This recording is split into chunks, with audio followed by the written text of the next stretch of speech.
Hello everyone. Today our topic is LPP, linear programming problem by graphical method. The question is, use the graphical method to solve the following LP problem. Minimization z is equal to 3x1 plus 2x2 subject to constant 5x1 plus x2 greater or equal to 10, x1 plus x2 greater or equal to 6 and x1 plus 4x2 greater or equal to 12. x1 x2 greater or equal to कितना है 0 आपका. तो हम इसमें क्या करते हैं, सबसे पहले आप इन सारी इक्वेशंस को इक्वल टू में चेंज करेंगे. That is 5x1 plus x2 is equal to 10. Equation number 1. Second is x1 plus x2 is equal to 6. Equation number 2. And third is x1 plus 4x2 is equal to 12. Equation number 3. These are 3 equations. अभी हमें क्या करना है, इसमें x1 x2 की value calculate करनी है. तो first in equation number 1 putting x1 is equal to 0. When you put x1 is equal to 0 you will get the value of x2, right? अभी हमने क्या किया है, 5x1 plus x2 is equal to 10. x1 को हमने 0 put किया है, x1 is equal to 0, तो 0 plus x2 is equal to 10. So x2 की वैल्यू कितनी आई आपकी 10, right?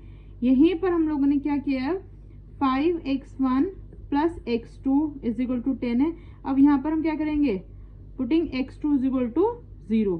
So 5x1 plus 0 is equal to 10. x1 is equal to 10 upon 5 that is 2, right? So आपके पास यहाँ वैल्यू आई है x1 is equal to 2 and x2 is equal to 10. ये आपकी वैल्यूज आई है from the first equation, right? Equation 2 is x1 plus x2 is equal to 6.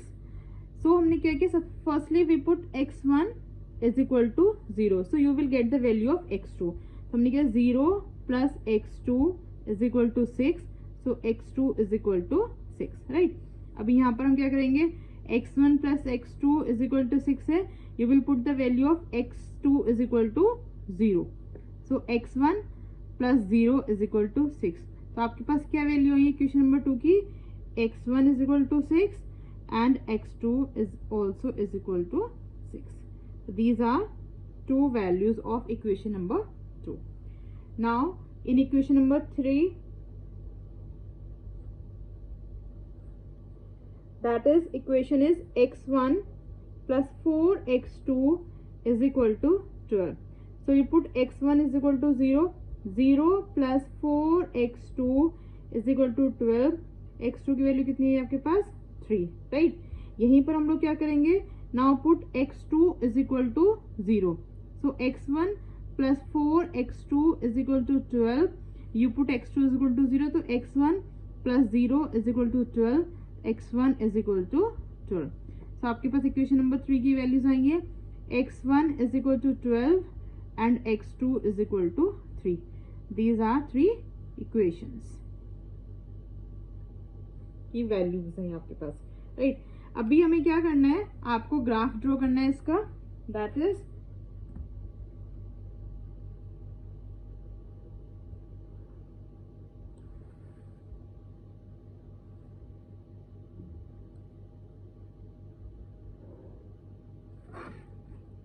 ये आपका x1, राइट?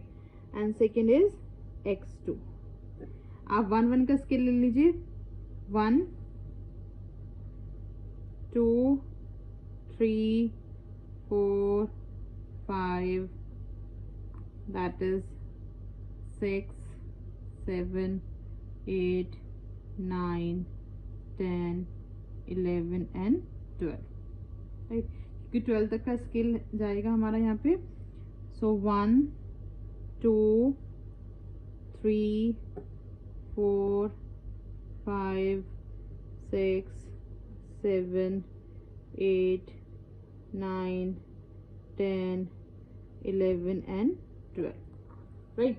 अभी आप देखिए फर्स्ट इक्वेशंस की जो वैल्यू आई थी, दैट इज x1 आया था आपका 2, x1 is equal to 2 and x2 था आपके पास दैट इज 10. x2 is 10। तो आप लोग इसे ज्वाइन कर देंगे, x1 is 2 and x2 is 10। तो हमने 2 को 10 से ज्वाइन करा दिया यहाँ पे, राइट। सेकेंड हमारे पास है x1 इज 6, यहाँ पे आप देख सकते हैं x1 is 6 and x2 is also 6।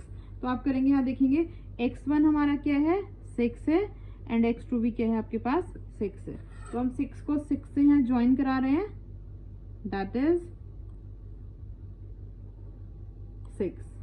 अभी थर्ड इक्वेशन में आप लोग देखिए x1 कितना है 12 और x2 कितना है आपका 3।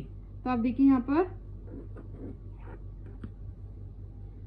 x1 is 12 and x2 is 3।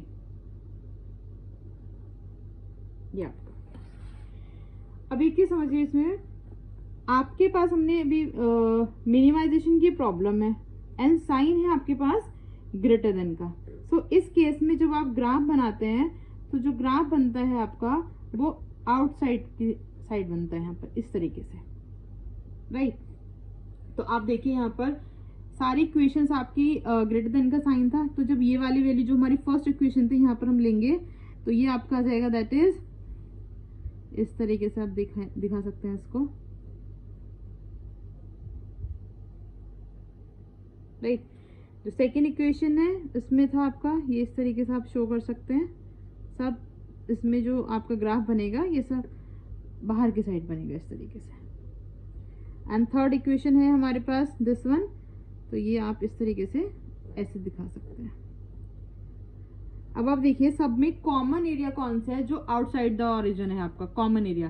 तो आपका कॉमन एरिया है दिस वन, ये सारी चीजें आपकी कॉमन एरिया आ गया आपका, जो बाहर की साइड है मतलब, है ना। तो इसको हम क्या बोलेंगे, ये होगा आपका feasible region.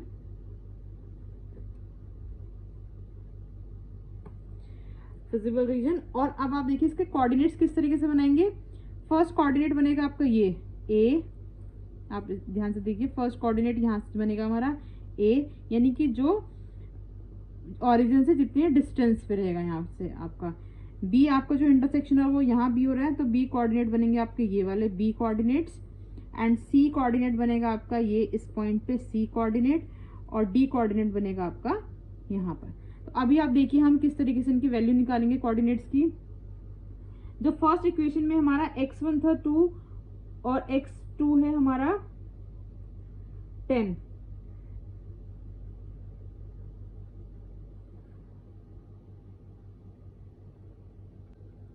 So A coordinate is 12 and 0, right. जो B के कोऑर्डिनेट है वो आप लोग यहाँ चेक कर सकते हैं। B आपका जा रहा है यहाँ पे, इस तरीके से हम स्केल लेके देंगे 4 और 5 के मिड में है, तो यू कैन राइट 4.5 एंड इधर हमारे पास जाएगी वैल्यू, हम यहाँ से चेक करेंगे, दैट इज वैल्यू जा रही है 2 पे, तो 4.5 एंड 2। पहले हम x1 के कोऑर्डिनेट लिखते हैं, फिर हम x2 के कोऑर्डिनेट लिखते हैं, राइट। अब आप आइए सी के कोऑर्डिनेट्स जो हैं, सी के कोऑर्डिनेट आपके जाएंगे, ये आप देख लिए 1 और 2 के मिड में है तो 1.5 एंड इधर से हमारे पास जो जाएगा तो यू कैन राइट आप 4.5 लिख सकते हैं, दैट इज 4.5 अप्रोक्स हम इसमें ले लेंगे। एंड डी के आपके पास से 0 एंड 10। तो आपके कोऑर्डिनेट्स देखिए किस तरीके से बने हैं।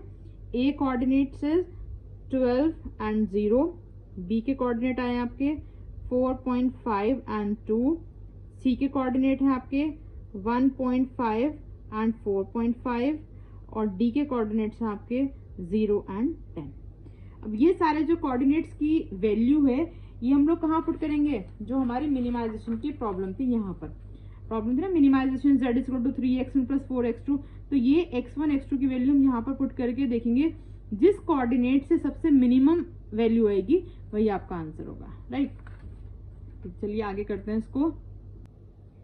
Minimisation z = 3x1 + 2x2। z a के कोऑर्डिनेट थे हमारे पास 12 एंड 0, तो आप इस तरीके से वैल्यू पुट कर सकते हैं 3 × 12 + 2 × 0, दैट इज 36। तो z a आया है आपके पास 36, राइट। अब आप लोग निकालिए z b। b के कोऑर्डिनेट्स क्या है आपके पास 4.5 एंड 2, राइट। तो आपके पास आ गया 3 into 4.5 plus 2 into 2, value is 13.5 plus 4, that is value is 17.5। ये आ गया आपके पास ZB। अब आपके पास वैल्यू आई है ZC। C के कोऑर्डिनेट्स है आपके पास यहाँ पर 1.5 एंड 4.5। तो आपके पास वैल्यू होगी 3 into 1.5 plus 2 into 4.5, that is 4.5 plus 9, that is 13.5। ये वैल्यू आई आपकी ZC की। अब आप निकालिए ZD। D के कोऑर्डिनेट्स हैं आपके पास 0 and 10 and 3 into 0 plus 2 into 10। तो आपके पास आ गया value 0 plus 20, that is ZD is equal to 20। अब आप लोग चेक कर सकते हैं, ZA आपके पास है 36, ZB is equal to 17.5, ZC आपके पास है 13.5 एंड ZD है आपके पास 20। इन चारों जो 4 वैल्यूज हमारे पास आई है, इन 4 वैल्यूज में आप देखिए, क्योंकि प्रॉब्लम हमारे मिनिमाइजेशन की थी, तो जो सबसे मिनिमम वैल्यू है वही आपका आंसर होगा। तो minimum value is 13.5। So you can write minimization Z is equal to 13.5, right. और इसमें x1 की वैल्यू है आपकी, x1 is equal to 1.5 and x2 is equal to 4.5। इस तरीके से हम इसमें कैलकुलेट करेंगे। मिनिमाइजेशन वैल्यू भी आ गई आपकी, x1 is 1.5 and x2 is 4.5। So this is your answer. Thank you for watching.